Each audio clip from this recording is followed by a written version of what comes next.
ونستعينه ونستغفره ونؤمن به ونتوكل عليه ونعوذ بالله من شرور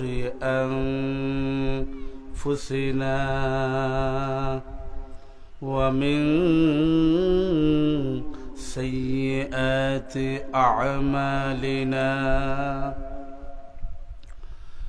من يهده الله فلا مضل له ومن يضلله فلا هادي له لا ضد له ولا ند له ولا مثل له ولا مثيل له ونشهد أن لا إله إلا الله وحده لا شريك له وأشهد أن سيدنا ونبينا وحبيبنا وحبيب ربنا وطبيبنا وطبيب قلوبنا ومولانا محمد الذي أرسله بالحق بشيرا ونذيرا وداعيا إلى الله بإذنه وسراجا منيرا فقد قال الله سبحانه وتعالى في كلامه المجيد والفرقان الحميد আমার সাথে সবাই পড়ুন আউযু বিল্লাহি মিনাশ শাইতানির রাজীম بسم الله الرحمن الرحيم يا أيها الذين آمنوا اتقوا الله وكونوا مع الصادقين وعن أبي ذر غفري رضي الله تعالى عنه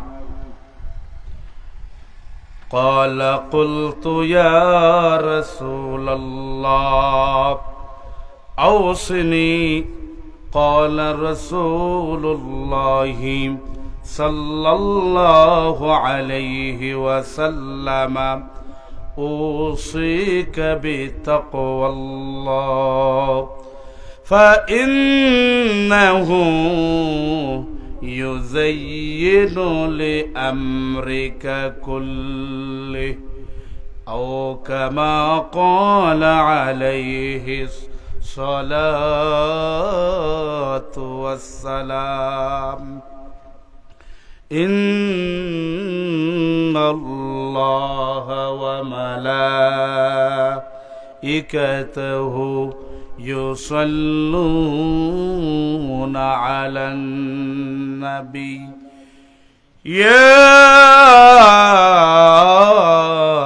أيها الذين آمنوا صلوا عليه وسلموا تسليما اللهم صل على سيدنا مولانا محمد وعلى آل سيدنا مولانا محمد প্রাণ খুলে মোহাব্বতের সহিত পড়ি আল্লাহুম্মা সাল্লি আলা সাইয়্যিদিনা مولانا محمد وعلى آل سيدنا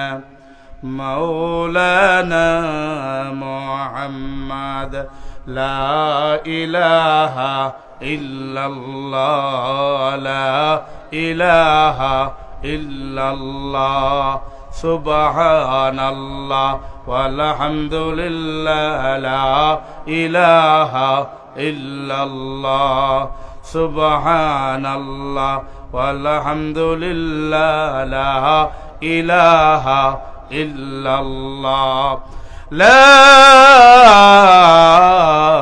إله إلا الله محمد رسول الله أشهد أن لا إله إلا الله وحده لا شريك له وأشهد أن محمدا عبده ورسوله ঐতিহ্যবাহী বড়লেখা পূর্বাঞ্চলীয় ইসলামী সমাজ কল্যাণ পরিষদ কর্তৃক আয়োজিত ঐতিহাসিক তাফসিরুল কোরআন মাহফিলের সম্মানিত মুহতারাম সদর সভাপতি বড়লেখা উপজেলার সাবেক আমির, যার গুণকীর্তন, যার প্রশংসা এখনো বড়লেখার মানুষের মুখে সবসময় শোনা যায়, আমার শ্রদ্ধেয় তালই মাস্টার আজিরউদ্দিন সাহেব হাফিজাহুল্লাহ, আল্লাহ রব্বুল ইজ্জত ওয়াল জালাল আমার তালইর হায়াতের মধ্যে বারাকাত দান করুন। আমরা পড়ি আমিন। দীর্ঘ জীবন আমাদের সামনে উনি থাকেন, সুস্থতার সাথে থাকেন। আল্লাহ রব্বুল ইজ্জত ওয়াল জালাল ওনার জানের মধ্যে, হায়াতের মধ্যে, সবকিছুর মধ্যে আল্লাহ রাব্বুল আলামিন বারাকাত দান করুন। আমরা পড়ি আমিন। আমার বাম পাশে অত্র এলাকার কৃতি সন্তান, আমাদের শ্রদ্ধেয় মুরব্বী এবং বিশেষ করে পিন্ডালে অবস্থানরত হযরত উলামায়ে কেরাম, মুরব্বিয়ানে আযম, প্রত্যন্ত অঞ্চল থেকে আগত ইসলাম প্রেমিক, কোরআন প্রেমিক, সুন্নাহ প্রেমিক, নবী প্রেমিক, তৌহিদি জনতা, মুসলিম জনতা, বিশেষ করে কেসরিগুল বড় মসজিদের এই মহল্লার পিতৃতুল্য শ্রদ্ধেয় মুরব্বিয়ানে কেরাম, যুব সমাজ, সর্বস্তরের জনসাধারণ এবং আজকে যাদের কষ্টে এই একটা মুতাবাররক জান্নাতের বাগান প্রতিষ্ঠিত হয়েছে, ওনারা সহ আমার পর্দার অন্তরালে অবস্থানরতা সম্মানিতা মায়েরা, মেয়েরা, বোনেরা, আপনাদেরকে নিয়ে মহান আল্লাহ রব্বুল ইজ্জত ওয়াল জালালের অসংখ্য অগণিত লাখ কোটি শুকরিয়া আদায় করছি যে রব্বুল ইজ্জত ওয়াল জালাল আমাদেরকে সকল ধরনের ঝামেলা থেকে মুক্ত করে একটি জান্নাতি পরিবেশে, জান্নাতের বাগানে আসতে পেরেছি, বসতে পেরেছি। আল্লাহ রব্বুল আলামিন কথা বলার এবং কথা শোনার যে তৌফিক করে দিলেন, সেই জন্য রবের কালিমাত শুকর আদায় করছি অন্তরের অন্তঃস্থল থেকে। প্রাণ খুলে মহব্বতের সহিত সমস্বরে আমরা সবাই পড়ছি আলহামদুলিল্লাহ। সম্মানিত উপস্থিতি, যেহেতু 1 ঘন্টা 1.5 ঘন্টা হয়তো সময় পাবো, আর কোরআনে কারীম এক মহাসমুদ্র, একজন মানুষের জন্ম থেকে মৃত্যু পর্যন্ত যদি কোরআনের ব্যাখ্যা বিশ্লেষণ উনি করেন, লিখেন, বলেন, অর্থাৎ উনার জীবনে কোরআনে কারিমকে চর্চা করার জন্য যদি গোটা সময়টা উনি ব্যয় করেন, উনি পৃথিবী থেকে চলে যাবেন, কিন্তু কোরআনে কারিমের পুঙ্খানু ব্যাখ্যা বিশ্লেষণ করে যাওয়ার সেই হায়াত তিনি পাবেন না। বুঝে আসছে? তাহলে এই কোরআন হলো আজিম কিতাব। আল্লাহ রাব্বুল আলামিন আজিম, রাসূল করিম সাল্লাল্লাহু আলাইহি ওয়াসাল্লাম আজিম, এই কোরআনে কারীম হলো আজিম। এই জন্য এই আজিম মহান কিতাব আমরা পেয়েছি। এই কিতাবটা মূলত এসেছে হুদাল্লিন নাস, মানুষকে হেদায়েতের জন্য, মানুষকে জান্নাতের পথ দেখানোর জন্য, মানুষকে সঠিক সরল পথ দেখানোর জন্য। এই কোরআনে কারীম যুগে যুগে অসংখ্য অগণিত নবী রাসূল আল্লাহর পক্ষ থেকে কিতাব নিয়ে এসেছেন, সহিফা নিয়ে এসেছেন। আখেরি পয়গম্বর বিশ্ব নবী হযরত মুহাম্মদুর রাসূলুল্লাহ সাল্লাল্লাহু আলাইহি ওয়াসাল্লামের উপর যেই কিতাবখানা নাজিল হয়েছে সেই কোরআনে কারীমের নাম কি? আল কোরআন, আল মজিদ, আল ফুরকান। কোরআনের অসংখ্য অগণিত নাম আছে। আমরা কোরআনে কারীম বা কোরআন শরীফ, কোরআনে মজিদ, কোরআনে হাকিম, এই কয়েকটা নাম আমরা জানি, কিন্তু অনেক কোরআনে কারীমের নাম আছে। সেটা আমার আজকের আলোচ্য বিষয় নয়। আমাকে আজকে যেই বিষয়ে কথা বলার জন্য মাহফিলের ইন্তেজামিয়া কমিটি আমাকে অনুরোধ করেছেন, সেই বিষয়বস্তু হলো যে তাকওয়া। আমাকে যে বিষয় দেয়া হয়েছে, যেই বিষয়ে কথা বলার জন্য বলা হয়েছে, সেটা কি? তাকওয়া, আল্লাহ ভীতি, পরকালীন জবাবদিহিতার ভয়। ইনশাআল্লাহ আমি ভূমিকায় যাব না, ডাইরেক্টলি আলোচনায় চলে যাব। তবে আমি দৃষ্টি আকর্ষণ করছি, আমার গাড়ির সাথে যে ড্রাইভার ভাই এসেছেন, আপনি গাড়িটা সাইড করে রাখেন। এখানে আরেকটা গাড়ি যেতে পারছে না। আমাদের জাহিদ ভাই আমার গাড়ির ড্রাইভার, আমার জাহিদ ভাই, আপনি যেখানে থাকুন না কেন, আপনি গাড়িটা একটা ইয়েতে রেখে দিছেন, আপনি রাস্তায় রেখে দিছেন। আরেকটা গাড়ি ক্রস হচ্ছে না, আপনি দ্রুত এসে সেই গাড়িটা আপনি সরিয়ে ফেলুন। তো যাই হোক, আমার দিকে সবাই অ্যাটেনশন করুন। উনি অবশ্য আশপাশে আছে, শুনবে।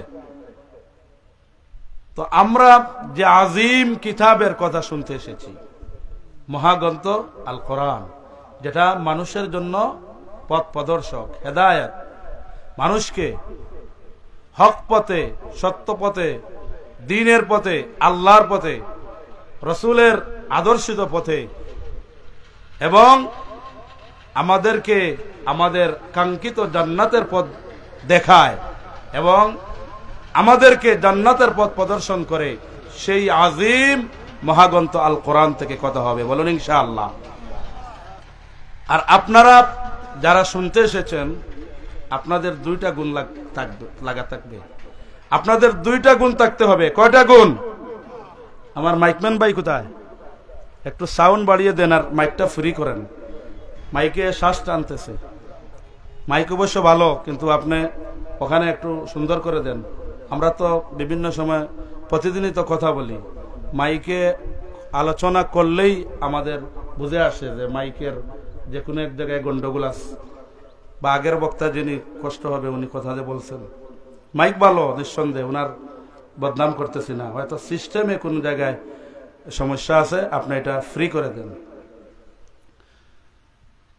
তো আমরা যারা এখানে কোরআন সুন্নাহর কথা শুনতে এসেছি, নিঃসন্দেহে আমাদের প্রত্যেকেরই আকাঙ্ক্ষা যে আমরা এখান থেকে রাহমাত, বারাকাত, মাগফিরাত নিয়ে বাড়িতে ফিরতে চাই, ঠিক কি না? এই জন্য আল্লাহ রাব্বুল আলামিন বলেন, وَإِذَا قُرِئَ الْقُرْآنُ فَاسْتَمِعُوا لَهُ وَأَنصِتُوا لَعَلَّكُمْ تُرْحَمُونَ। আল্লাহু আকবার পড়ুন। আল্লাহ রাব্বুল আলামিন বলেন, ওয়াইযা কুরিয়াল কোরআন, যখন কোরআন পাঠ করা হয়, কোরআনের ব্যাখ্যা করা হয়, কোরআনের বিশ্লেষণ করা হয়, কোরআন ভিত্তিক কথা বলা হয়, কোরআনে কারীম থেকে যখন তেলাওয়াত করা হয়, শ্রোতাবৃন্দের যদি দুইটা গুণ থাকে, দুইটা কোয়ালিটি থাকে।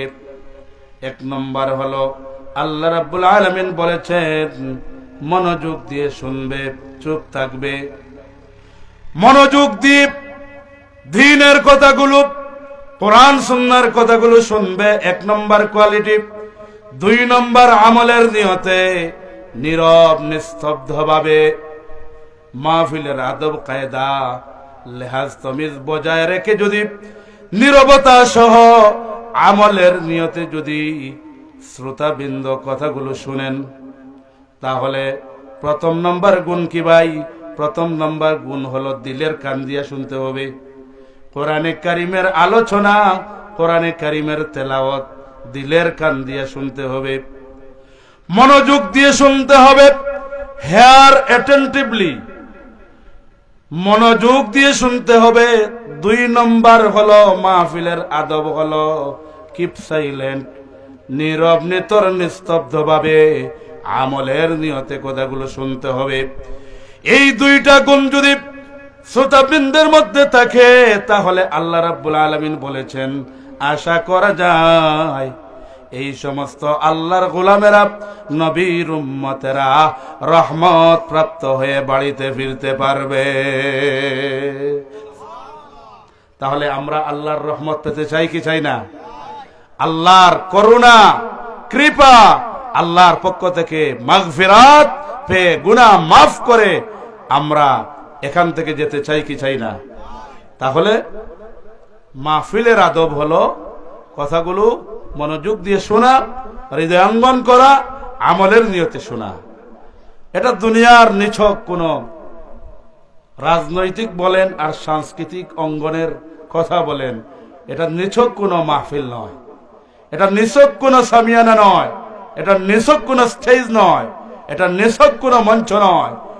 এখন বর্তমানে এই মাঠটা, এই মাহফিলটা জান্নাতের টুকরায় পরিণত হয়ে গেছে। পড়ুন না সুবহানাল্লাহ।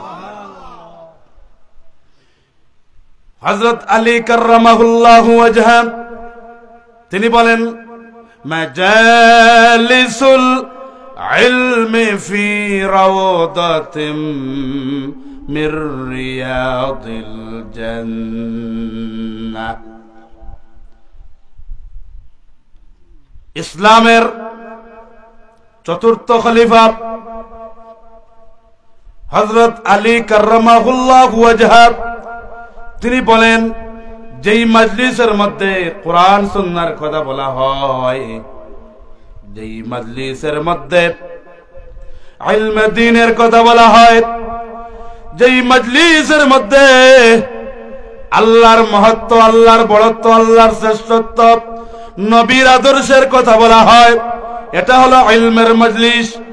আর দুনিয়ার যত ইলমের মজলিস আছে সবগুলো হযরত আলী কাররামাহুল্লাহু ওয়াজহা বলেন এইগুলো হলো জান্নাতের বাগান। তাহলে ইলমের মজলিস হলো জান্নাতের বাগান। পড়ুন না সুবহানাল্লাহ। ওয়া ফি রিওয়ায়াতিন উখরা মাসাজিদুহা, আল্লাহর নবী অন্য বর্ণনায় বলেছেন দুনিয়ার যত মসজিদ আছে সব মসজিদ গুলো হলো জান্নাতের বাগান। পড়ুন না সুবহানাল্লাহ। এরপরে ওয়াফি রিওয়ায়াতিন উখরা, অন্য বর্ণনায় এসেছে আল্লাহর নবী বলেন হালিকা যিকর, যিকরুল্লাহর মজলিস হলো জান্নাতের বাগান। পড়ুন না সুবহানাল্লাহ। তাহলে ইলমের মজলিস হলো জান্নাতের বাগান। দুই নম্বর, যিকরুল্লাহর মজলিস হলো জান্নাতের বাগান। এরপরে দুনিয়ার तमाम মসজিদ গুলো হলো জান্নাতের বাগান। পড়ুন সুবহানাল্লাহ। একটু জিকির করুন লা ইলাহা লা ইলাহা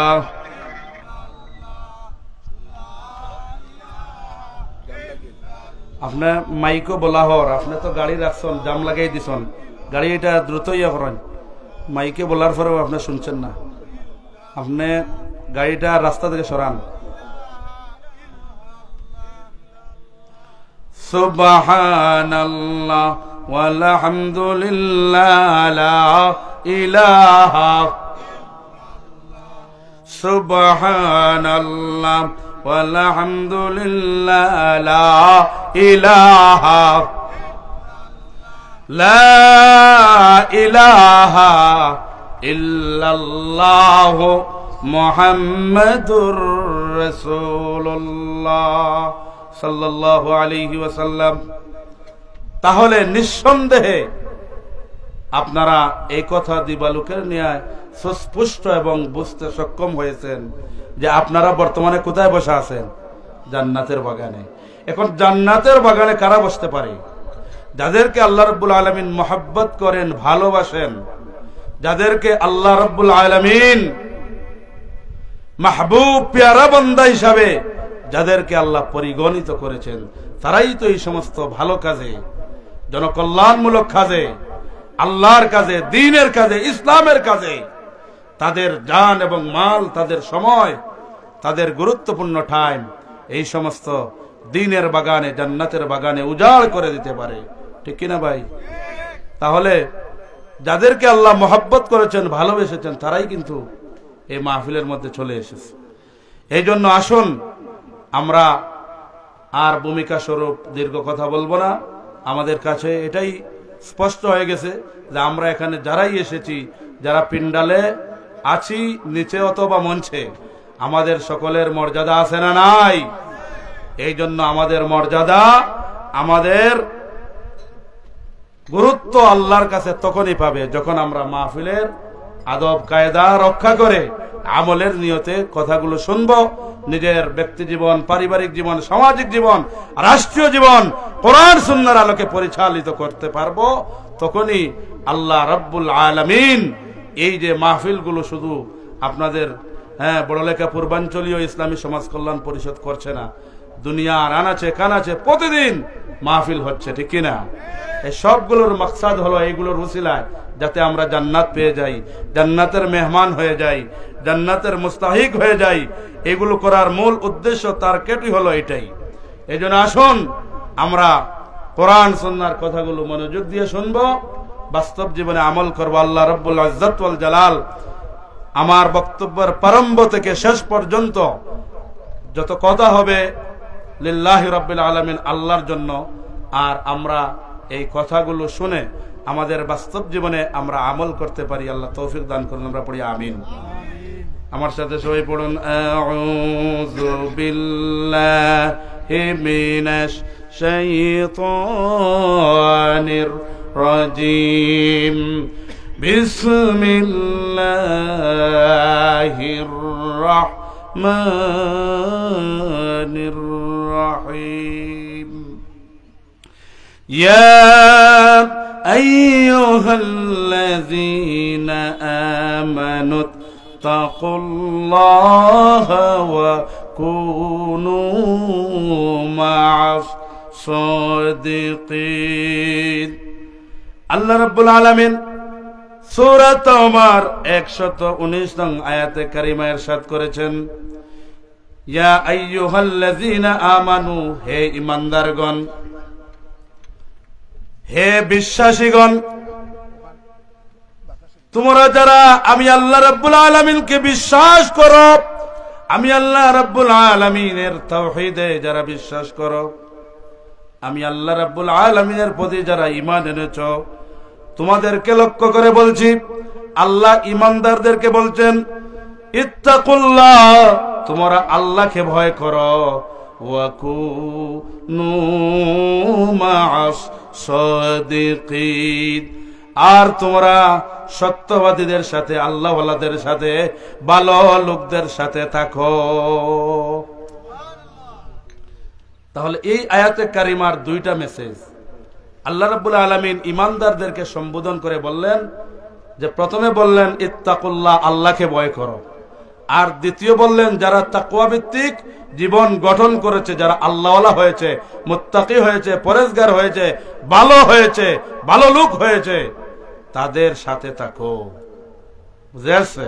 তাহলে আয়াতে কারিমার মেসেজ, আয়াতে কারিমার উদ্দেশ্য হলো দুইটা। প্রথম নম্বর উদ্দেশ্য কি? যাতে করে আল্লাহর গোলামেরা আল্লাহকে ভয় করে, পরকালীন জবাবদিহিতার ভয় করে, তার ব্যক্তি জীবন, পারিবারিক জীবন, সামাজিক জীবন, রাষ্ট্রীয় জীবন, জন্ম থেকে মৃত্যু পর্যন্ত আল্লাহ ভীতি নিয়ে, পরকালীন জবাবদিহিতার ভয় নিয়ে তার জীবন পরিচালনা করতে পারে।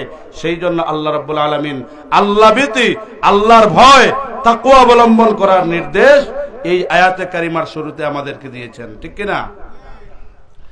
এই জন্য আল্লাহ রাব্বুল ইজ্জত ওয়াল জালাল কোরআনে কারীমের বহু জায়গায় আল্লাহ ভীতি, তাকওয়া অবলম্বন করা, পরেজগারি অর্জন করা, তাকওয়ার কোয়ালিটি অর্জন করা, এই বিষয়ে অসংখ্য অগণিত আয়াতে কারিমা কোরআনে কারীমে আছে। তো আল্লাহ রাব্বুল ইজ্জত ওয়াল জালালের একটি নির্দেশনাই আমাদের জন্য মানা ফরজ হয়ে যায়। এরপরেও আল্লাহ রাব্বুল আলামিন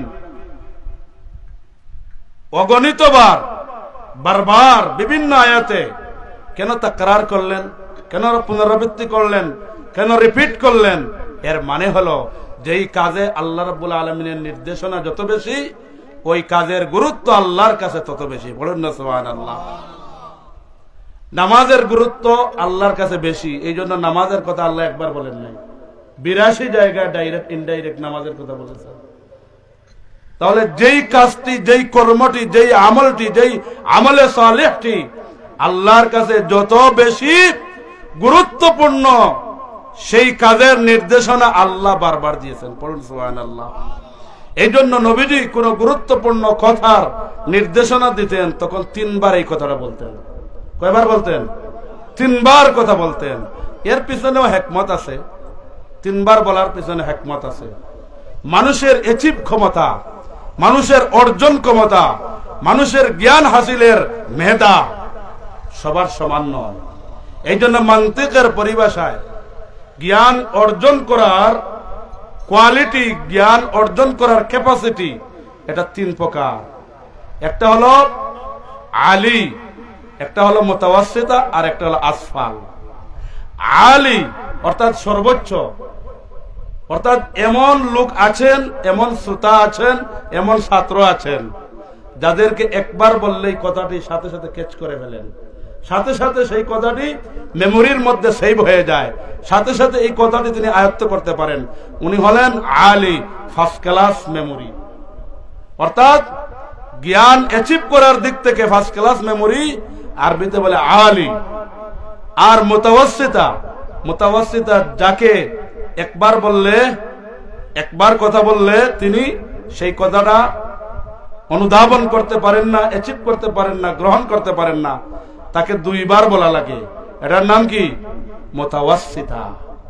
আর তৃতীয় হলেন, যেই শ্রেণী হলেন আসফাল, সর্বনিম্ন শ্রেণী, অর্থাৎ একবার বললেও তিনি কথাটি গ্রহণ করতে পারেন না, 2 বার বললেও তিনি কথাটি গ্রহণ করতে পারেন না, 3 বার বললে তিনি কথাটি ক্যাচ করতে পারেন, গ্রহণ করতে পারেন, মেমোরির মধ্যে সেভ করতে পারেন, কথাটি ওনার হৃদয়ে গহীনে উনি জায়গা করে নিতে পারেন। এই জন্য জ্ঞান অর্জনের দিক থেকে 3 প্রকার, একটা হলো আলী, মুতাওয়াসসিতা, আসফাল। এই জন্য আল্লাহর নবী গুরুত্বপূর্ণ কথা, বিশেষ কথা 3 বার বলতেন, যাতে করে সকল ধরনের জ্ঞানী মানুষ, সকল ধরনের মেধাবী মানুষ, সকল প্রকারের মেধার যোগ্যতা সম্পন্ন মানুষগুলো সেইগুলো তিনি অর্জন করতে পারেন, বুঝতে পারেন, হৃদয়ঙ্গম করতে পারেন। আল্লাহর নবীর কথাগুলো সকল শ্রেণীর, সকল জ্ঞানের অধিকারী মানুষগুলো সেই কথা থেকে উপকার লাভ করতে পারেন। এই জন্য আল্লাহর নবী গুরুত্বপূর্ণ কথাগুলো 3 বার বলতেন। সুবহানাল্লাহ পড়ুন। তাহলে গুরুত্বপূর্ণ কথাগুলো 3 বার বলার হিকমত বুঝতেন তো? এই জন্য আল্লাহর নবী যখন কথা বলতেন, বা আমরা এখন বর্তমানে মাহফিলে যে কথা বলি, সবাই কি উচ্চ শিক্ষিত? অবশ্য নয়। এই জন্য সর্বস্তরের সকল পেশার লোক এখানে আছেন। এই জন্য গুরুত্বপূর্ণ কথাটা যদি আমরা 3 বার রিপিট করে বলি, তাহলে সকল পেশার সকল জ্ঞানের অধিকারী মানুষগুলো সেই কথা থেকে উপকার লাভ করতে পারে, ঠিক কিনা? এই জন্য আসুন আমরা ইনশাআল্লাহ আল্লাহর নবীর সেই সুন্নাহ এবং আল্লাহ রাব্বুল আলামিন যে গুরুত্বপূর্ণ কথাগুলো বারবার রিপিট করেছেন, আমরাও ইনশাআল্লাহ সেই আল্লাহর নির্দেশনা এবং রাসূলের তরিকা অনুসরণ করব। বলুন ইনশাআল্লাহ। তাহলে এই আয়াতে কারিমার প্রথমে আল্লাহ রাব্বুল আলামিন আমাদেরকে কি বলছেন? ইত্তাকুল্লাহ, আল্লাহকে ভয় করো, তাকওয়া অবলম্বন করো। এখন আসুন আমরা জানি মা মানাত তাকওয়া। তাকওয়াটা কি? আল্লাহ ভীতিটা কি? আল্লাহর ভয়টা কি? তাকওয়ার শাব্দিক অর্থ কি? তাকওয়ার শাব্দিক অর্থ হলো নিবৃত্ত থাকা, নিজেকে বাঁচিয়ে রাখা, আল্লাহর ভয়, পরকালীন জবাবদিহিতার ভয়ে সকল ধরনের অন্যায় কাজ থেকে নিজেকে নিবৃত্ত রাখা। এটাই হলো তাকওয়ার শাব্দিক সংজ্ঞা। তাকওয়া মানে হলো নিজেকে আত্মরক্ষা করা, সকল ধরনের পাপ থেকে নিজেকে আত্মরক্ষা করা, তার নাম কি? তাকওয়া। এটা হলো শাব্দিক। অনেক আরো শব্দ আছে, আমি সেদিকে যাচ্ছি না, সময়ের স্বল্পতা আছে। এই জন্য মুলাহাজাত স্বরূপ, সামারাই স্বরূপ কথাগুলো বলবো, ব্যাখ্যামূলক কথা বলার সুযোগ নেই। এখন আসুন তাকওয়ার ডেফিনেশন, সংজ্ঞা, পারিভাষিক সংজ্ঞা কি? পারিভাষিক সংজ্ঞা হলো আল্লাহ সুবহানাহু ওয়া তাআলার ভয় এবং তার সন্তুষ্টি লাভের আশায় সকল ধরনের অপরাধ অন্যায় থেকে এবং আল্লাহর অসন্তুষ্টিমূলক কথা কাজ থেকে নিজেকে বাঁচিয়ে রাখার নাম হলো তাকওয়া। সুবহানাল্লাহ পড়ো। আরো সহজ করে বলি যে আল্লাহ রাব্বুল ইজ্জত ওয়াল জালালের যত আদেশ আছে সেইগুলো মান্য করা, যত নিষেধ আছে সেইগুলো থেকে নিজেকে বাঁচিয়ে রাখা, তার নাম হলো তাকওয়া। বুঝা যাচ্ছে? আরো সহজ করে বলি, আল্লাহ রাব্বুল আলামিনের সকল বিধিবিধান নবীর তরিকা অনুযায়ী মান্য করে চলার নাম হলো তাকওয়া। তাহলে আমাদের কাছে তাকওয়ার বিষয়টা দিবালোকে নিয়ে সুস্পষ্ট যে তাকওয়া হলো আল্লাহ রাব্বুল আলামিনের আদেশ নিষেধ মান্য করে জীবন পরিচালনা করা। এর নাম কি? তাকওয়া। আল্লাহ যা আদেশ করেছেন তা মানব, ব্যক্তিতে মানব, পরিবারে মানব, সমাজে মানব, রাষ্ট্রে মানব, আন্তর্জাতিক পরিমণ্ডলে মানব। এক কথা, জন্ম থেকে মৃত্যু পর্যন্ত আল্লাহ যা আমাদেরকে আদেশ করেছেন সবগুলো আমরা মান্য করে চলবো, ঠিক কিনা? তাহলে আল্লাহর আদেশ, আল্লাহর হুকুম, আল্লাহর নির্দেশনা নিজের মন গড়া মানবেন না নবীর তরিকা মতো? নবীর তরিকা মতো। নবীর তরিকা মতো যদি আল্লাহর হুকুম বাস্তবায়ন করেন তাহলে এটা ইবাদতের মধ্যে শামিল হয়ে যাবে। পড়ুন সুবহানাল্লাহ। আর নবীর তরিকা বিবর্জিত আপনি যদি কোনো কাজ করেন তাহলে এটা বেদাত হয়ে যাবে। আর আল্লাহর হুকুমের অবাধ্য হয়ে যদি কোনো কাজ করেন তাহলে হয় এই কাজটা শিরকে সম্পৃক্ত হবে, না হয় কুফরে সম্পৃক্ত হয়ে যাবে। এই জন্য আমরা আমাদের ইসলামের গণ্ডির বাহিরে নিজে কোনো কিছু বাড়াবো না কমাবো না। বাড়াইলে বেদাত, কমাইলেও বেদাত।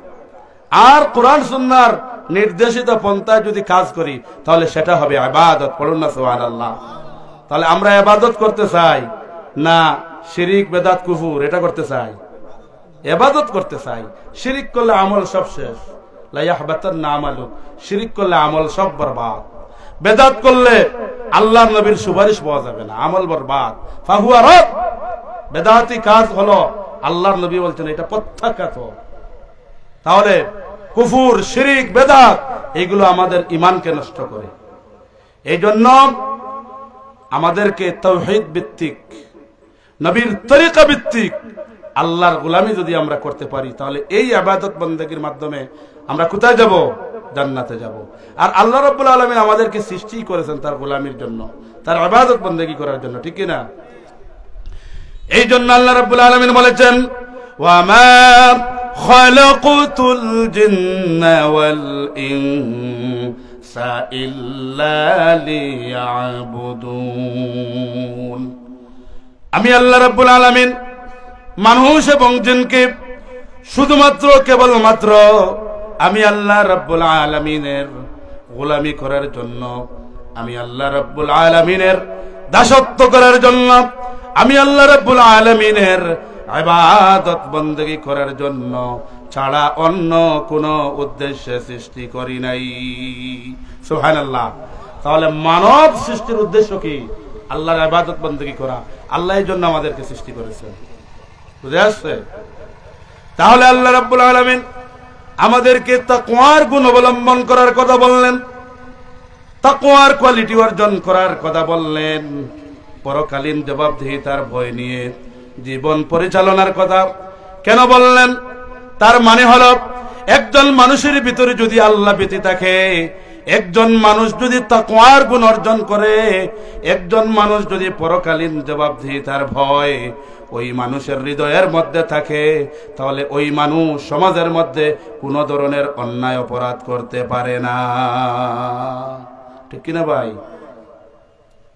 এই জন্য খুতবার মধ্যে আমি একখানা হাদিস পড়েছি, সেই হাদিসের মধ্যে আল্লাহর নবী বলেছেন, উসিকা বিতাকওয়াল্লাহ, হে আবু যর গিফারি, আমি তোমাকে আল্লাহ ভীতি পরকালীন জবাবদিহিতার ভয় নিয়ে জীবনের প্রতিটা কাজ করার জন্য নির্দেশ দিলাম, নসিহত করলাম, উপদেশ দিলাম। কেন? ফাইন্নাহু ইউযায়্যিনু লিআমরিকা কুল্লি, হে আবু যর গিফারি, কোন মানুষের অন্তরে যদি আল্লাহ ভীতি থাকে, আল্লাহর ভয় থাকে, পরকালীন জবাবদিহিতার ভয় থাকে, যে এই দুনিয়াতে আমরা মুসাফির, এই দুনিয়া ক্ষণিকের জিন্দেগি, আমাদের পরকালীন জিন্দেগি হলো চিরস্থায়ী। আল্লাহ রাব্বুল আলামিন কোরআনে কারিমে বলেছেন, বাল তুসিরুনাল হায়াতাদ দুনিয়া ওয়াল আখিরাতু খায়রুন ওয়া আবকা। আল্লাহু আকবার পড়ুন। আল্লাহ রাব্বুল আলামিন বলেন, তোমরা দুনিয়ার মহব্বত আর ভালোবাসায়, দুনিয়ার লোভ লালসায় তোমরা দুনিয়াকে প্রাধান্য দিচ্ছ, অথচ এই দুনিয়ার চাইতে পরকালীন তোমাদের জন্য আবকা, চিরস্থায়ী। সুবহানাল্লাহ। এই জন্য মুমিনের এই দুনিয়ার চাইতে মুমিনের জন্য পরকালীন জীবন উত্তম। মৃত্যু হলো মুমিনের জন্য হাদিয়া। মুমিন কখনো মৃত্যুর ভয় করে না, কারণ মুমিন জানে এই দুনিয়ায় কেউ থাকবে না। ঠিক না? আল্লাহ রাব্বুল আলামিন বলেছেন, কুল্লু মান আলাইহা ফান ওয়া ইয়াবকা ওয়াজহু রাব্বিকা যুল জালালি ওয়াল ইকরাম। আল্লাহু আকবার। দুনিয়ার সবকিছু লয় হবে, ক্ষয় হবে, ধ্বংস হবে। দুনিয়ার কোনো কিছু চিরস্থায়ী নয়, সব হলো ক্ষণস্থায়ী। আর আখিরাত হলো চিরস্থায়ী। সেই আখিরাত চিরস্থায়ী জিন্দেগিতে আমার আল্লাহ থাকবে। সুবহানাল্লাহ। আমার আল্লাহ চিরস্থায়ী, চিরঞ্জীব। আমার আল্লাহ সব সময় আছেন, থাকবেন। আল্লাহ রাব্বুল আলামিন কোরআনে কারিমে বলেছেন, আল্লাহু লা ইলাহা ইল্লা হুয়াল হাইয়ুল কাইয়্যুম। আল্লাহু আকবার পড়ুন। আল্লাহ রাব্বুল আলামিন হলেন তিনি যিনি হাই, যিনি চিরঞ্জীব, আল কাইয়্যুম, চিরস্থায়ী। দুনিয়ার সবকিছু লয় হবে, ক্ষয় হবে, ধ্বংস হবে, কিন্তু আপনার আমার রব ধ্বংস হবেন না, লয় হবেন না, ক্ষয় হবেন না, কারণ আপনার আমার রব হলেন চিরস্থায়ী, চিরঞ্জীব। সুবহানাল্লাহ। আপনার আমার আল্লাহ ছিলেন, আছেন, থাকবেন। দুনিয়ার সব কিছু ধ্বংস হয়ে যাবে, দুনিয়ার সবকিছু ধ্বংসশীল, পরিবর্তনশীল, কিন্তু আপনার আমার আল্লাহ যার গোলামি করি, যার দাসত্ব করি, যার ইবাদত বন্দেগী করি, আমার আল্লাহর পরিবর্তন নাই, পরিবর্তন নাই। আমার আল্লাহর লয় নাই, ক্ষয় নাই। আমার আল্লাহ হলেন হুয়াল হাইয়ুল কাইয়ুম, তিনি চিরস্থায়ী চিরঞ্জীব, সেই চিরস্থায়ী চিরঞ্জীব আল্লাহ আপনাকে আমাকে বলছেন, ও আমার গোলামেরা, তোমরা পরকালীন জবাবদিহিতার ভয়ে এই দুনিয়ার ক্ষণিকের জিন্দেগি তোমরা কিছুদিন থাকবে।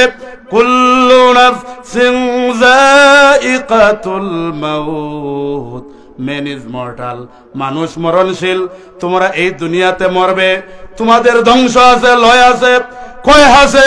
আমি আল্লাহর ধ্বংস নাই, লয় নাই, ক্ষয় নাই। এই জন্য তোমাদেরকে পরকালীন জবাবদিহিতার কাঠগড়ায় তোমাদের সবাইকে দাঁড়াতে হবে। কে বলছেন? আল্লাহ রাব্বুল আলামিন বলছেন, আমি তোমাদেরকে যত নিয়ামত দিয়েছি, যত ধরনের নিয়ামত দিয়েছি, তোমাদেরকে হায়াত দিলাম, তোমাদেরকে জীবন দিলাম, তোমাদেরকে অসংখ্য অগণিত নিয়ামত দিলাম। সব নিয়ামতের জবাবদিহিতা আল্লাহর দরবারে করা লাগবে কি লাগবে না? আল্লাহ রাব্বুল আলামিন বলেন, সুম্মা লা তুসআলুন্না ইয়াওমা ইযিন আনিন নাঈম। আল্লাহু আকবার পড়ুন। আল্লাহ রাব্বুল আলামিন বলেন, আমি তোমাদেরকে যত নিয়ামত দিয়েছি, তোমাদেরকে সুস্থতা দিয়েছি, তোমাদেরকে পানি দিয়েছি, তোমাদেরকে অক্সিজেন দিয়েছি, তোমাদের জীবন ধারণের জন্য তরলতা দিয়েছি, তোমাদের জীবন ধারণের জন্য জীবজন্তু দিয়েছি, দুনিয়ার সমস্ত কিছুকে তোমাদের খাদিম হিসাবে, সার্ভিসম্যান হিসাবে, তোমাদের খাদিম হিসাবে, সেবক হিসাবে দুনিয়ার সমস্ত কিছু তোমাদের অনুগত করে দিয়েছি। সুতরাং দুনিয়াতে তোমরা ভালো মন্দ যা করবে সবকিছুর জবাবদিহিতা কিয়ামতের দিন তোমাদেরকে অবশ্যই দেওয়া লাগবে। এটা কার কথা? আল্লাহর কথা। আল্লাহ রাব্বুল আলামিন বলবেন, আমি তোমাদেরকে জীবন নামক নিয়ামত দিলাম, হায়াত দিলাম, এবং আমি তোমাদেরকে জীবন আর মৃত্যু, মৌত এবং হায়াত, এই দুইটা দিলাম। কেন দিলাম? আমি তোমাদেরকে জীবন এবং মৃত্যু দিয়া তোমাদেরকে পরীক্ষার মধ্যে ফেলে দিলাম। এই জন্য আল্লাহ রাব্বুল আলামিন অন্য আয়াতে কারিমায় বলছেন, আল্লাযী খালাকাল মাউতা ওয়াল হায়াতা লিয়াবলুয়াকুম আইয়ুকুম আহসানু আমালা। আল্লাহু আকবার পড়ুন। আল্লাহ রাব্বুল আলামিন বলেন, আমি মউত এবং হায়াত, জীবন এবং মৃত্যু, এই দুইটা জিনিস সৃষ্টি করেছি। লিয়াবলুয়াকুম, আমি তোমাদেরকে পরীক্ষা করব। কি পরীক্ষা করব? আইয়ুকুম আহসানু আমালা, তোমাদের মধ্য থেকে কে সর্বোত্তম আমল করে আমি আল্লাহর দরবারে এসে গেছে। সুবহানাল্লাহ। এই জন্য আল্লাহ রাব্বুল আলামিন এই দুনিয়াতে আমাদেরকে পরীক্ষার মধ্যে ফেলে দিয়েছেন। এই দুনিয়াতে আমাদেরকে আল্লাহ রাব্বুল আলামিন মুসাফির হিসাবে পাঠিয়েছে। এই জন্য আমাদেরকে আল্লাহ রাব্বুল আলামিন পরীক্ষা করবেন। কি পরীক্ষা? আল্লাহ বলবেন, আমি তোমাদেরকে জীবন দিলাম, এরপরে তোমাদেরকে মৃত্যু দিলাম, আর আমি আল্লাহ রাব্বুল আলামিন এখন জানতে চাই, আইয়ুকুম আহসানু আমালা, তোমাদের মধ্যে কে সর্বোত্তম আমল করেছে, কে নেক আমল করেছে, কে আমলে সালেহ করেছে, কে ভালো আমল করেছে। এই জন্য যদি আপনি ভালো আমল করেন, সালেহ আমল করেন, আপনি যদি ভালো ইবাদত বন্দেগী করেন, আল্লাহর নির্দেশিত পন্থায় নবীর তরিকা অনুযায়ী যদি আপনি ইবাদত বন্দেগী করেন, তাহলে এই ইবাদত বন্দেগী আপনাকে জান্নাতে নিয়ে যাবে। পড়ুন সুবহানাল্লাহ। এই জন্য নবীজি বলছেন, উবুদুল্লাহ উবুদু রাব্বাকুম ওয়া সাল্লু খামসাকুম وصوموا شهركم وأدوا زكاة أموالكم وأطيعوا ذا أمركم تدخلوا جنة ربكم। الله أكبر বলুন। আল্লাহর নবী বলেছেন, তোমরা আল্লাহর গোলামি করো, আল্লাহর ইবাদত বন্দেগী করো, 5 ওয়াক্ত নামাজ আদায় করো, যাকাত দাও, রমজান শরীফে রোজা রাখো, আর তোমাদের নেতা যারা হবেন, সৎ নেতা যারা, যারা আল্লাহর আইন, সৎ লোকের শাসন যারা প্রতিষ্ঠিত করতে চান, যারা আল্লাহওয়ালা নেতা, তাকওয়াবান নেতা, পরেজগার নেতা, যেই নেতা সব সময় আল্লাহর ভীতি লালন করেন, যেই নেতার ভিতরে আল্লাহ ভীতি আছে, যেই নেতা জনগণের অধিকার সংরক্ষণ করেন, সেই নেতার অনুগত্য করা, সেই নেতার আনুগত্য করা, সেই নেতার অনুকরণ করার কথা আল্লাহর নবী বলেছেন। এরপরে আল্লাহর নবী এই গুণগুলো বলছেন তাদখুলু জান্নাতা রাব্বিকুম। আল্লাহু আকবার পড়ুন। নবীজি বলছেন আল্লাহর গোলামি করো, 5 ওয়াক্ত নামাজ আদায় করো, যাকাত দাও, রমজান শরীফের রোজা রাখো এবং তোমাদের ভালো নেতার আনুগত্য করো। আল্লাহর নবী বলেন তাদখুলু জান্নাতা রাব্বিকুম, তোমাদের রবের জান্নাতে তোমরা সন্তুষ্ট চিত্তে প্রবেশ করো। পড়ুন সুবহানাল্লাহ। তাহলে আমরা জান্নাত চাই কি চাই না? যদি জান্নাত পেতে চাই তাহলে তাকওয়া ভিত্তিক জীবন গঠন করতে হবে। তাকওয়া ভিত্তিক জীবন গঠন ছাড়া জান্নাত পাওয়া যাবে না, ঠিক কিনা ভাই? এই জন্য আসুন আল্লাহ ভীতি, পরকালীন জবাবদিহিতার ভয় অনুযায়ী যদি আপনার আমার জীবন পরিচালনা করতে পারি, ইনশাআল্লাহ আল্লাহ রাব্বুল আলামিন দুনিয়াতেও আমাদেরকে সম্মানিত করবেন, পরকালেও জান্নাতুল ফেরদাউস দিয়ে আমাদেরকে আল্লাহ রাব্বুল আলামিন সম্মানিত করবেন। বলুন আলহামদুলিল্লাহ। এটা কার কথা? আল্লাহর কালামে পাক এবং নবীর হাদিসের মধ্যে এই কথাগুলো একেবারে ব্যাখ্যা সুলভ এসেছে।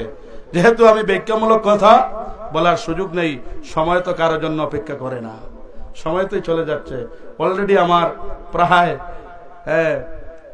45 মিনিটের মতো অলরেডি কথাই মনে হয়ে গেছে। তো যাই হোক, আমি আগেই বলেছি যে ব্যাখ্যা সুলভ কথা বলার সুযোগ নাই। এরপরেও আপনাদেরকে চেষ্টা করব যে তাকওয়া জিনিসটা আপনাদেরকে যাতে বুঝিয়ে দিতে পারি। এখন আসুন হাদিসের পরিভাষায় তাকওয়াটা কি, এটা একটু আপনাদেরকে বোঝানোর চেষ্টা করি ইনশাআল্লাহ। দেখুন, অর্ধ পৃথিবীর শাসনকর্তা হযরত ওমর ফারুক রাদিয়াল্লাহু তাআলা জলিলুল কদর সাহাবী হযরত উবাই ইবনে কাব রাদিয়াল্লাহু তাআলা কে বললেন যে তাকওয়া কি, তাকওয়ার পরিচয় কি, তাকওয়া সম্পর্কে জানতে চাই। অর্ধ পৃথিবীর শাসনকর্তা হযরত ওমর ফারুক রাদিয়াল্লাহু তাআলা জলিলুল কদর সাহাবী হযরত উবাই ইবনে কাব রাদিয়াল্লাহু তাআলা কে তাকওয়া সম্পর্কে জানার জন্য প্রশ্ন করলেন। জলিলুল কদর সাহাবী হযরত উবাই ইবনে কাব রাদিয়াল্লাহু তাআলা অর্ধ পৃথিবীর শাসনকর্তা, যিনি প্রেসিডেন্ট ছিলেন, আমিরুল মুমিনিন ছিলেন, হযরত ওমর ফারুক রাদিয়াল্লাহু তাআলা কে বললেন, হে ওমর, কখনো কি তুমি কাঁটাবন যুক্ত পাহাড়ি এলাকার কাঁটাবন যুক্ত সরু পথে, চিকন পথে তুমি কি কখনো ভ্রমণ করেছ? আর যদি তুমি ভ্রমণ করে থাকো তাহলে সেই পথটা তুমি কিভাবে অতিক্রম করবে? হযরত উবাই ইবনে কাব রাদিয়াল্লাহু তাআলা নূর এই প্রশ্নের জবাবে অর্ধ পৃথিবীর শাসনকর্তা আমিরুল মুমিনিন হযরত ওমর ফারুক রাদিয়াল্লাহু তাআলা বললেন যে একটা রাস্তার চতুর্দিকে কাটা আর এর মধ্য দিয়ে সরু চিকন রাস্তা, এই রাস্তা দিয়ে যদি অতিক্রম করতে হয় তাহলে একেবারে নিজেকে আটোসাটো করে, সাবধানতা অবলম্বন করে, সতর্কতা অবলম্বন করে সেই রাস্তা অতিক্রম করতে হয়। কারণ এইভাবে যদি আমি অতিক্রম না করি তাহলে আপনার আমার শরীরের মধ্যে, গায়ের মধ্যে কাঁটা লাগতে পারে, কাঁটার আঘাত লাগতে পারে। এই জন্য ওমর ফারুক রাদিয়াল্লাহু তাআলা বলেন, সাবধানতার অবলম্বন করে, সতর্কতা অবলম্বন করে কাঁটা বিছানো, কাঁটাযুক্ত সরু পথে নিজেকে সেভ করে অতিক্রম করতে হয়। হযরত উবাই ইবনে কাব রাদিয়াল্লাহু তাআলা বলেন, হে অর্ধ পৃথিবীর শাসনকর্তা হযরত ওমর ফারুক রাদিয়াল্লাহু তাআলা, তাকওয়া হলো তার নাম। সুবহানাল্লাহ পড়ুন। তাকওয়া হলো তার নাম। কাঁটাযুক্ত সরু পথে যেমনি ভাবে সাবধানতা অবলম্বন করে আপনাকে অতিক্রম করতে হয়, তাকওয়া হলো তার নাম। যেই সমাজে আপনি বসবাস করবেন এই সমাজে অনেক পঙ্কিলতা আছে, অনেক অন্যায় আছে, জুলুম আছে, নির্যাতন আছে, অনেক ধরনের পাপ আছে, ওই পাপী সমাজে আপনাকে আমাকে সকল ধরনের পাপ থেকে নিজেকে নিবৃত্ত করে রেখে আপনার জীবন যে পরিচালনা করবেন তার নাম হলো তাকওয়া। সুবহানাল্লাহ পড়ুন। এখানে তাকওয়ার একটা উদাহরণ দিয়ে আমাদেরকে বোঝাতে চাচ্ছেন যে কাঁটাযুক্ত স্বরূপ চিকন পথে আপনি যেমনি ভাবে নিজেকে সাবধান করে সতর্কতা অবলম্বন করে যেমনি ভাবে রাস্তা অতিক্রম করতে হবে, সমাজে অসংখ্য অগণিত পাপ আছে, এই পাপ থেকে মুমিন বান্দা নিজেকে সকল ধরনের পাপ পঙ্কিলতা থেকে বাঁচিয়ে রাখার নাম হলো তাকওয়া। পড়ুন সুবহানাল্লাহ। তাহলে তাকওয়া বুঝছেন তো? আরেকটা উদাহরণ দিলে তাকওয়া আরো ক্লিয়ার হয়ে যাবে। আপনারা বাইং মাছ দেখেছেন, গুত্তুম মাছ দেখছেন? আচ্ছা বলুন তো, বাইং মাছ আর গুত্তুম মাছ থাকে কোথায়? কাদার মধ্যে থাকে, পেকের মধ্যে থাকে। কিন্তু গুত্তুম মাছ আর বাইং মাছ কাদার মধ্যে থাকে, পেকের মধ্যে থাকে, কিন্তু তার শরীরে কি কোনো কাদা লাগে? কাদা লাগে না। এই জন্য তাকওয়া হলো এমন জিনিস, ওই বাইং মাছের মতো গুত্তুম মাছের মতো সমাজে অসংখ্য পাপ রাশি আছে, সেই পাপ থেকে নিজেকে পবিত্র রাখার নাম হলো তাকওয়া। পড়ুন সুবহানাল্লাহ। তাহলে তাকওয়ার জিনিসটা বুঝছেন তো? বাইং মাছ যেমন কাদার মধ্যে থাকে, তার শরীরের মধ্যে কোনো আবর্জনা লাগে না, ময়লা লাগে না, সে নিজেকে পিউরিফাই রাখে, নিজেকে পবিত্র রাখে। ঠিক তদ্রূপ আপনি যেই সমাজে বসবাস করছেন, এই সমাজে অনেক পাপ আছে, অন্যায় আছে, ঠিক না?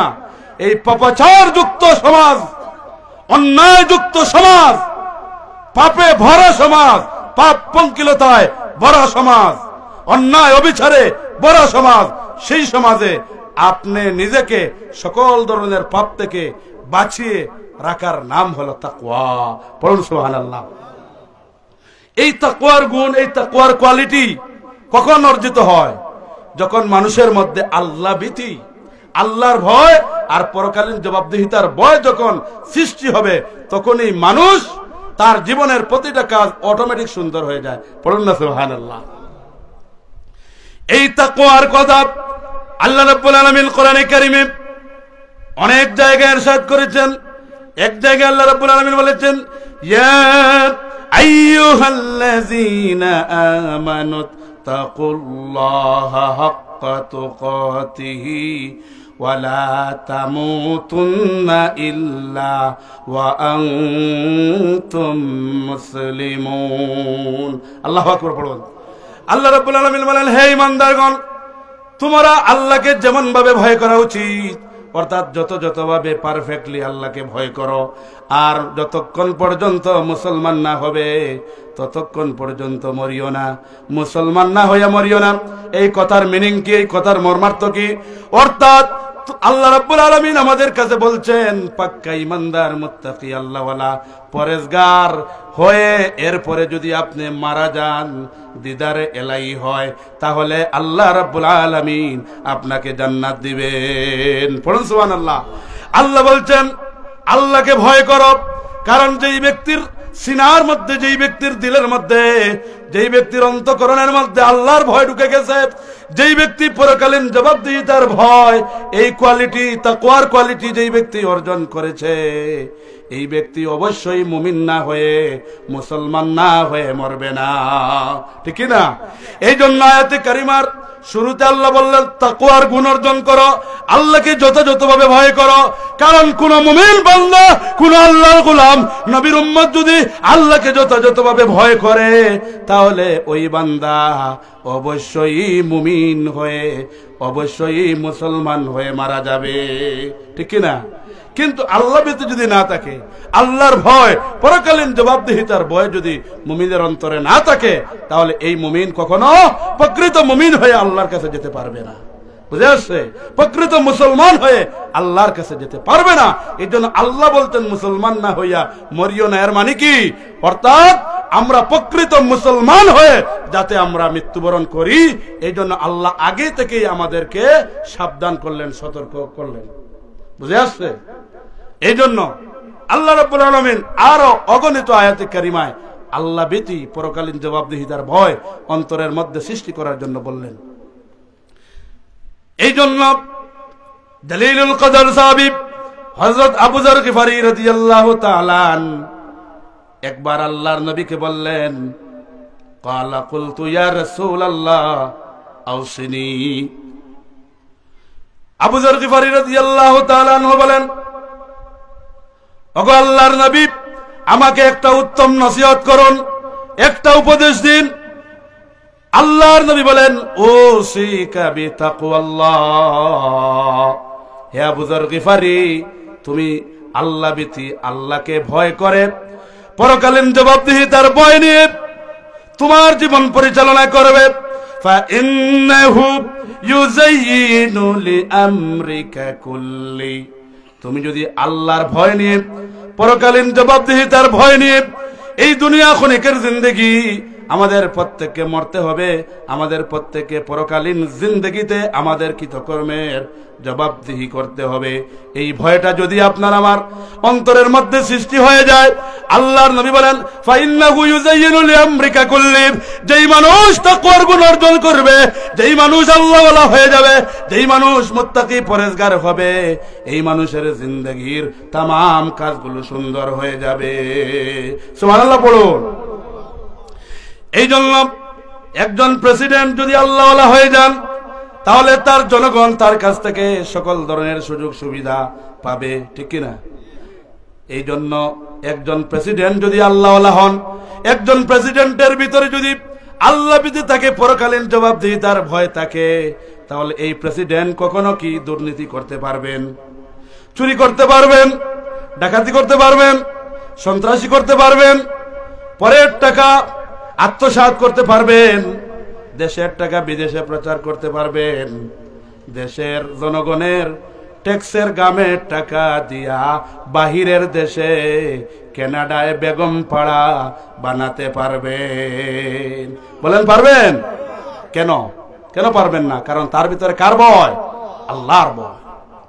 এইরকম দুই একটি ঘটনা আমি হযরত উমর ফারুক রাদিয়াল্লাহু তাআলা নূর শাসন ব্যবস্থা থেকে বললে আপনাদের কাছে দিবালোকের ন্যায় সুস্পষ্ট হয়ে যাবে যে আগেকার শাসকেরা কতটুকু আল্লাহওয়ালা ছিলেন, তাকওয়াবান ছিলেন, পরেজগার ছিলেন, সেটা আপনাদের কাছে দিবালোকের ন্যায় সুস্পষ্ট। এই জন্য আপনারা যারা গ্রামে বসবাস করছেন, আপনারা অবশ্যই ভালো। এই জন্য আপনাদের চাইতে এই সোশ্যাল মিডিয়ার জামানায় তাদের কানে এই কথাগুলো পৌঁছা বেশি জরুরি। কারণ আমাদের দেশে যত মুলাসুর আছে, বাইগনসুর আছে, নাইকলসুর আছে, কিরাসুর আছে, গরুসুর আছে, এদের উপরে খুব দরপাকড় হয়। কিন্তু যেই সুর শিক্ষিত সুর, শিক্ষিত মূর্খ পণ্ডিত, যার কলমের কুছায় বাংলাদেশের কোটি কোটি মিলিয়ন টাকা চলে যায়, তার কিন্তু বিচার হয় না, ঠিক কিনা? এই জন্য আল্লাহ ভীতি, পরকালীন জবাবদিহিতার ভয় যতক্ষণ পর্যন্ত প্রেসিডেন্টের ভিতরে ঢুকবে না, রাষ্ট্রপ্রধানের ভিতরে ঢুকবে না, এমপির ভিতরে ঢুকবে না, মন্ত্রীর ভিতরে ঢুকবে না, চেয়ারম্যানের ভিতরে ঢুকবে না, ততক্ষণ পর্যন্ত এই দেশ, এই সমাজ, এই রাষ্ট্র সুন্দর হবে না, ঠিক কিনা ভাই? এই জন্য আমরা লাল সবুজের পতাকার এই বাংলাদেশ সোনার বাংলায় রূপান্তরিত হোক, আমরা চাই কি চাই না? তাহলে সোনার বাংলায় রূপান্তরিত হলে, সোনার বাংলা যদি চান, তাহলে সোনার মানুষদেরকে নেতৃত্বের আসনে বসাতে হবে, ঠিক কিনা? আল্লাহওয়ালাদেরকে বসাতে হবে। এই আয়াতে কারিমার শেষে আল্লাহ বলছেন, ওয়াকুনু মা'আস সাদিকিন, সত্যবাদীদের সাথে থাকো, আল্লাহওয়ালাদের সাথে থাকো, পরেজগারের সাথে থাকো, ভালো লোকদের সাথে থাকো। সুতরাং ভালো লোক শুধু মসজিদে থাকবে না, ভালো লোককে পার্লামেন্ট পর্যন্ত পৌঁছাইতে হবে, ঠিক কিনা? ভালো লোকদেরকে যদি প্রেসিডেন্ট বানান, ভালো লোকদেরকে যদি এমপি, মন্ত্রী, চেয়ারম্যান, মেম্বার বানান, তাহলে জনগণের অধিকার সুরক্ষিত হবে কি হবে না? এই জন্য এই ভালো লোক হওয়া, ভালো কোয়ালিটি সম্পূর্ণ ইমানদার মুত্তাকি আল্লাহওয়ালা হতে হলে আল্লাহ ভীতি, পরকালীন জবাবদিহিতার ভয় ছাড়া একজন মানুষ কখনো ভালো কাজ করতে পারবে না। এই জন্য একজন মানুষ যদি মনে করে এই দুনিয়া ক্ষণিকের জিন্দেগি, এই দুনিয়াতে আমরা হয়তো 100 বছর জীবিত থাকব, এরপরেই তো আমাদেরকে এই পৃথিবী ছেড়ে যাওয়া লাগবে। ये दुनिया मुसाफिर खाना वही आखिर ठिकाना कोई आगे रुआना है कोई पीछे रुआना। আল্লাহু আকবার বলুন। এই জন্য কবি বলেন এই দুনিয়া মুসাফির খানা, আমরা হলাম ট্রাভেলার, আমরা হলাম পথিক, আমরা হলাম মুসাফির। জানি না কখন কোন মিনার থেকে, কোন মসজিদের মিনার থেকে আমাদের জন্য ইন্না লিল্লাহির ধ্বনি এসে যায়, ঠিক কিনা? এই জন্য একজন মানুষের ভিতরে যদি পরকালীন চেতনা, পরকালীন জবাবদিহিতার ভয় যদি একজন মানুষের অন্তরে প্রবেশ করে, তাহলে ওই মানুষ যেখানে থাকুক না কেন, ওই মানুষের দ্বারা অন্য কোন মানুষের ক্ষতি হতে পারে না, ঠিক কিনা? এই জন্য নবীজি বলছেন ফাইন্নাহু ইউযায়িনু লিআমরিকা কুল্লি, যেই ব্যক্তির ভিতরে আল্লাহ ভীতি থাকবে, পরকালীন জবাবদিহিতার ভয় থাকবে, ওই ব্যক্তির জিন্দেগির तमाम কাজ সুন্দর হয়ে যাবে। সুবহানাল্লাহ। এই জন্য এক একজন ব্যক্তি এক এক প্রফেশনে আছেন, এক এক পেশায় আছেন, ঠিক না? না সব এক পেশার লোক? এখানে আমরা যারা উপস্থিত হয়েছি আমরা কি সবাই এক পেশার লোক? সবাই কি প্রিন্সিপাল মাদ্রাসার? সবাই কি শিক্ষক? সবাই কি মসজিদের ইমাম? সবাই কি খতিব? সবাই কি মেম্বার? সবাই কি চেয়ারম্যান? সবাই কি ড্রাইভার? সবাই কি ইঞ্জিনিয়ার? বলেন। তাহলে বোঝা গেল যে আমরা বিভিন্ন পেশায় আমরা প্রত্যেকেই কাজ করছি। এই যেই পেশায় থাকুন না কেন, ওই পেশা পরিচালনা করতে গিয়ে যদি আপনার দিলের মধ্যে যদি আল্লাহর ভয় থাকে, তাহলে আপনার ওই কাজটা আল্লাহর হুকুম নবীর তরিকা মতো করা সম্ভব কিনা? সম্ভব। এখন মনে করুন আপনি কৃষি কাজ করেন, আপনি কৃষক মানুষ, জমিনে গেছেন, যদি আপনার পরকালীন জবাবদিহিতার ভয় থাকে, তাহলে অন্য ব্যক্তির জমিনের হাইল আপনি কাটতে পারবেন? কাটতে পারবেন না। কিন্তু যদি আল্লাহর ভয় না থাকে, দুনিয়ার ভালোবাসা, দুনিয়ার লোভ লালসা যদি আপনার থাকে, তাহলে আপনি জমিনে গিয়েই আগে কি করবেন? আরেকজনের হাইল কুবানো শুরু করবেন, ঠিক না? তেমনি ভাবে যিনি রাষ্ট্রপ্রধান হবেন, তিনির অন্তরে যদি আল্লাহ ভীতি থাকে, পরকালীন জবাবদিহিতার ভয় থাকে, তাহলে উনার দ্বারাও জনগণের অধিকার সংরক্ষণ করা সম্ভব, ঠিক কিনা?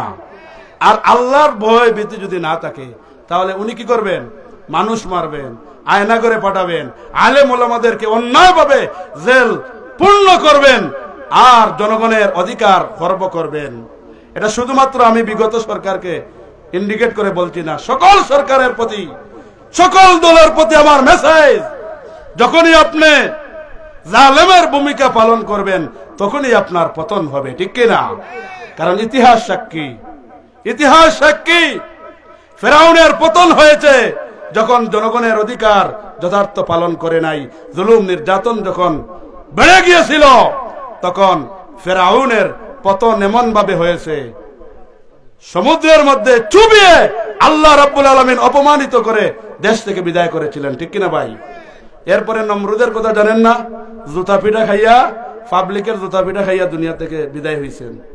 এরপরে আমাদের রাসূল আখেরি পয়গম্বর বিশ্বনবী রাহমাতুল্লিল আলামিন, যাকে সবচাইতে বেশি ষড়যন্ত্র করেছিল সেই আবু জেহেল, সেই আবু জেহেলেরও করুণ দশা হয়েছিল কিনা? হয়েছিল। এই জন্য আমরা এই সমস্ত মাহফিলে এইগুলো বলি, কারণ ডাক্তাররা হলেন তাবিবুল জিসম, এরা হলেন শরীরের ডাক্তার, আর উলামায়ে কেরাম হলেন তাবিবুল কলব, কলবের ডাক্তার। এগুলো যখন আমরা বলি, অনেকে এগুলা রাজনীতির আসনে নিয়ে যান। যখন পতন হয় ভাই, তখন আর বলেন যে হুজুররাই ঠিকই বলছে, আসলে হুজুররা রাজনীতি করে নাই। আর রাজনীতি কি ইসলামে নাই নাকি? ইসলাম কি অসম্পূর্ণ, ইনকমপ্লিট? ইসলাম তো পরিপূর্ণ জীবন ব্যবস্থা। ইন্নাদ দীনা ইনদাল্লাহিল ইসলাম, ইসলাম পরিপূর্ণ জীবন ব্যবস্থা। ইসলামের রাজনীতি আছে, তবে ইসলামের রাজনীতি হলো আল্লাহর হুকুম নবীর তরিকা অনুযায়ী যদি আপনি রাজনীতি করেন, এটাও ইবাদতের মধ্যে শামিল হয়ে যাবে। পড়ে সুবহানাল্লাহ।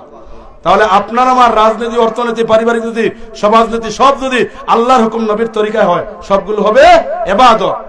আর এই চিন্তা চেতনা ফিলিংস মানুষের ভিতরে আল্লাহ ভীতি ছাড়া জাগবে না, ঠিক কিনা?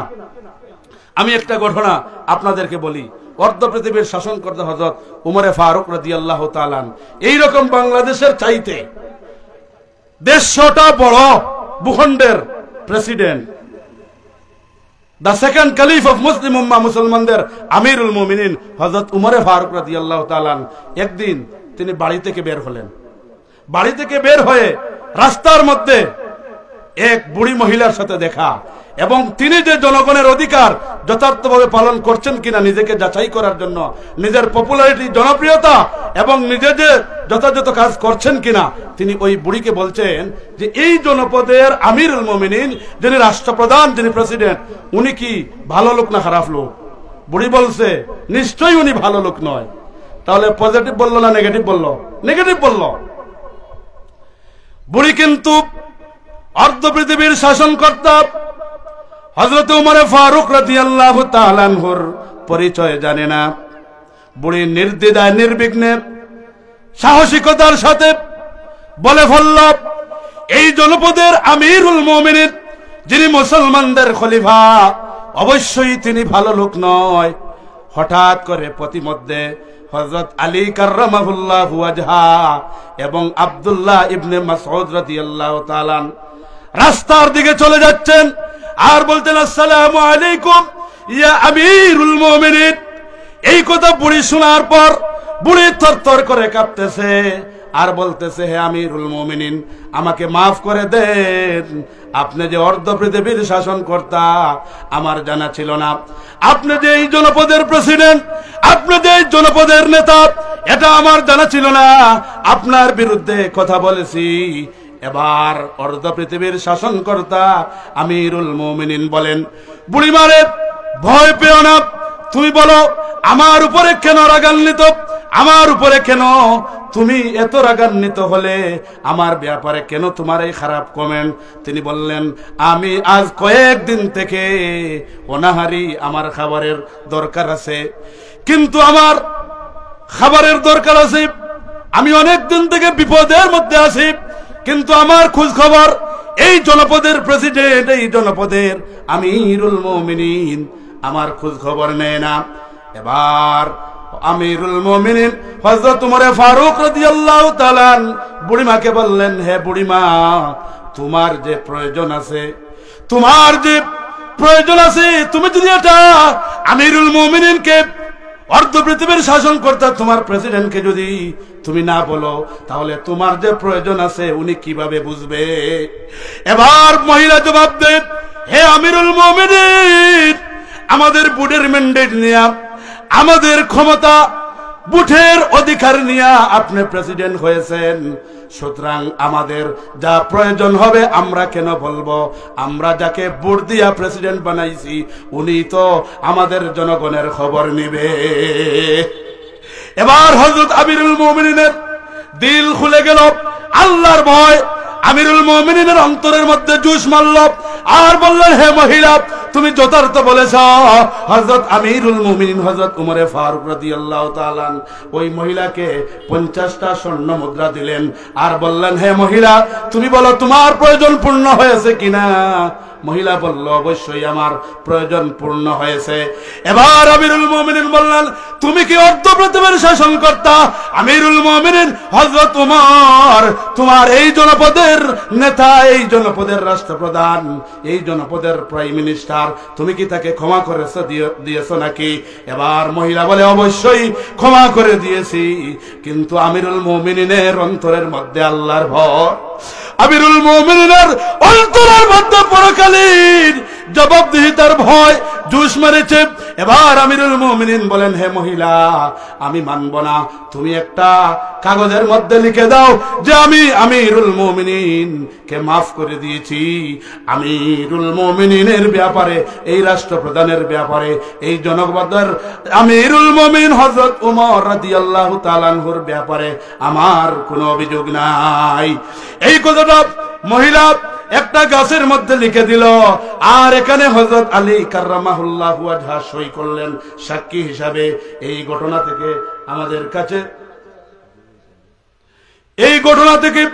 আমাদের কাছে দিবালোকের ন্যায় যে কথাটি সুস্পষ্ট হয়ে গেছে যে আল্লাহর ভয়, আল্লাহ ভীতি যদি কোনো রাষ্ট্রপ্রধানের অন্তরের ভিতরে ঢুকে, আল্লাহ ভীতি যদি কোন রাষ্ট্রপ্রধানের দিলের মধ্যে ঢুকে, তাহলে ওই রাষ্ট্রপ্রধান জনগণের অধিকার সংরক্ষণ করতে পারবেন কি পারবেন না?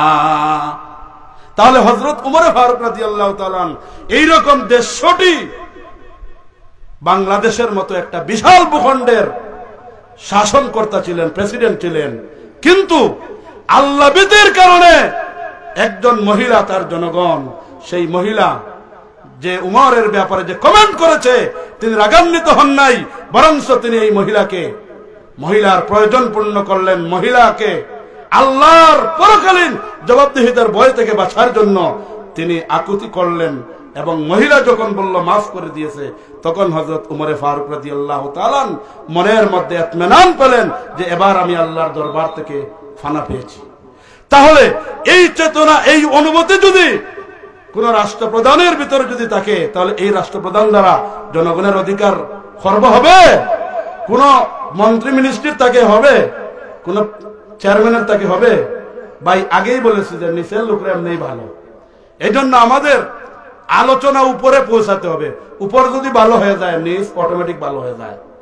গ্রামের চেয়ারম্যান ভালো তো মেম্বার ভালো, প্রাইম মিনিস্টার ভালো, প্রেসিডেন্ট ভালো তো মন্ত্রী ক্যাবিনেট ভালো, পার্লামেন্ট সদস্য ভালো, ঠিক কিনা? কারণ প্রেসিডেন্ট যখন দুর্নীতি করবে না, ঘুষ খাবে না, সুদ খাবে না, জনগণের অধিকার নষ্ট করবে না, তো অটোমেটিক তো নিচের লোক অটোই ভালো। এই জন্য আমি বলছি যে আমাদের দেশে মূলা সুর, বাইগন সুর, গরু সুর, মোবাইল সুর, এইগুলোকে জনগণ পাইলে গণদুলাই দিয়ে সেফটা করে দেয়, কিন্তু এই দেশের কলমের কুচা দিয়ে লক্ষ কোটি কোটি মিলিয়ন টাকা এই বাংলাদেশ থেকে পাচার হয়, তাদের বিচার হয় না, ঠিক কিনা? কেন হয় না? কারণ যেইগুলো পরিচালনা করছে তাদের ভিতরে আল্লাহ ভীতি, পরকালীন জবাবদিহিতা, এই ভয়, এই অনুভূতি এটা নাই। আসুন, আমি আল্লাহ রাব্বুল আলামিন বলছেন ইত্তাকুল্লাহ, আল্লাহকে ভয় করো।